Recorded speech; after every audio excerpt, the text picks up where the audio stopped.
going back to you, kasi syempre, ikaw naman I'm sure sanay ka na mag-interview, lahat ng mga correspondents from different parts of the world, kausap mo. Naku, kaya, tapos ito ako ngayon, kinakausap ko si Miss Alma. Oo nga. Ano pa yung mga experiences na dun sa during work or even outside work na pwede mong i-share para malaman na si Miss Alma pala normal na normal, taon-tao rin. Oo naman, normal na normal ako. Lalo na pagkausap natin yung mga correspondents natin. Kasi they experience the same things that I experienced more or less when I was there. So siguro kaya ako nakaka-relate din sa kanila. Dahil pag kunyari, or nasa Canada yung isang, nandiyan pa ba yung ganyan, may kilala ako dyan, ganun. So more or less, close pa rin yung aming usapan or palagay kami sa bawat isa. Yan, lalo na pag napanood nila yung mga ginawa nilang o yung pinaghirapan nilang feature or news item, tuwan-tuwa sila. Yun naman ang gusto ko, yung matuwa din sila. And most of all, para din makabigay tayo ng information sa ating viewers, which is our main purpose talaga sa news. Kasi syempre, ang balance information. Yeah, balance information at ang Eagle Broadcasting talagang kumbaga global di ba? Talagang hindi naman pang dito lang. Oo. At saka dito makikita talaga na Eagle Broadcasting talagang worldwide kasi we have all these correspondents from all over the world na wala sa ibang stasyon. Diba? Talagang sa atin, maaano mo talagang bawat sulok, ultimo South Africa, meron tayo, the Netherlands, the whole of Europe actually, meron tayo, Asia, ASEAN, meron na rin tayo, nabuo na rin natin yan. South Africa, siguro bibigyan na lang natin na makuha nating news. Pero talagang all over the world, meron tayo. Hindi tayo mawala. Kaya hindi naiiwan sa pagdating sa international news talaga, yung ating mga televiewers. At yun na nga sinasabi natin, pag nakita natin si Miss Alma, para bang in a capsule, within an hour, na updated sila with what's going on around the world. Ayun. Pati rin ako, nag-update din ako. Alam mo, tinitingnan kita sa screen, di ba tama yung sabi ko, na talagang pagka tumingin ka sa screen. Nako! I mean, pag nanonood, talagang, parang... Naku, ikaw nga ito. Ano ba ito? Mutual admiration?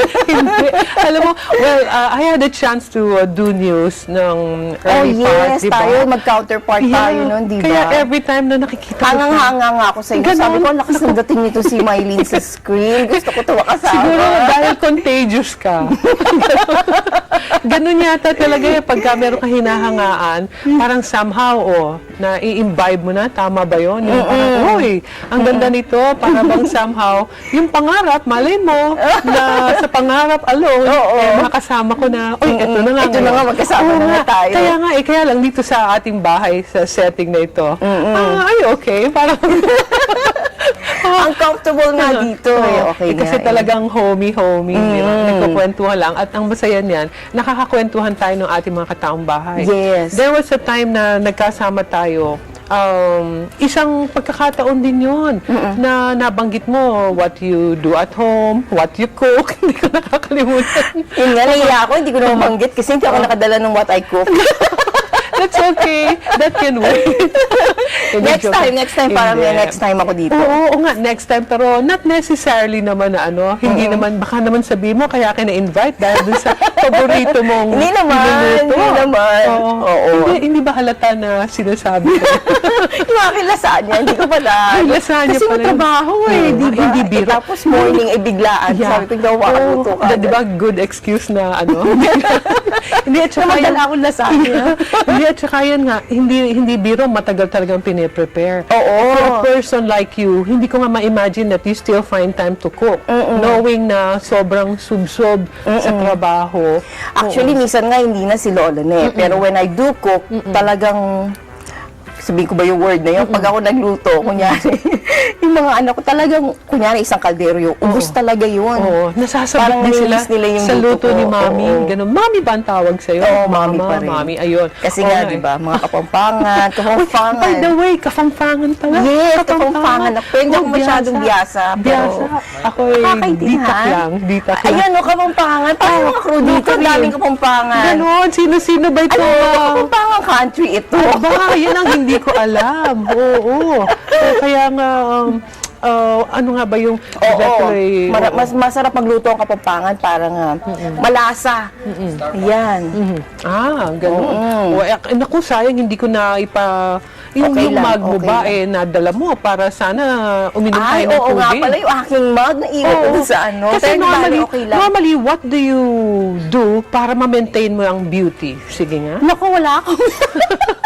Wala pa niyang lagay na Bakit yan. ako wala akong masyadong talagang... Yung para Siguro- ma-maintain mo yung paano yung, di ba? Ngayon nag-exercise ako because I gained weight. Oh, Yan really? talaga, I'm honest about that. Medyo, Nag-bike ako ngayon. Oh, So, okay. siguro kaya pa ako pinapawisan dahil nandito pa yung ano ko. Ganun. Yung mga 30 minutes, 30 to 45 minutes uy, ang sarap, a day. no? Kumbaga sa meron palang after na, yun nga, pag regularly ginagawa mo. Sarap even pala after- mag-exercise. Uy, yun nga, maganda natin Maganda i-share. yung advocacy mo. Yeah. Talagang dapat. Oo Tingnan nga, mo, no? pinapanood Wow, kita, salamat diba? ha. Oo. Nakikita mo pala yon dahil gusto natin talaga healthy lifestyle, di ba?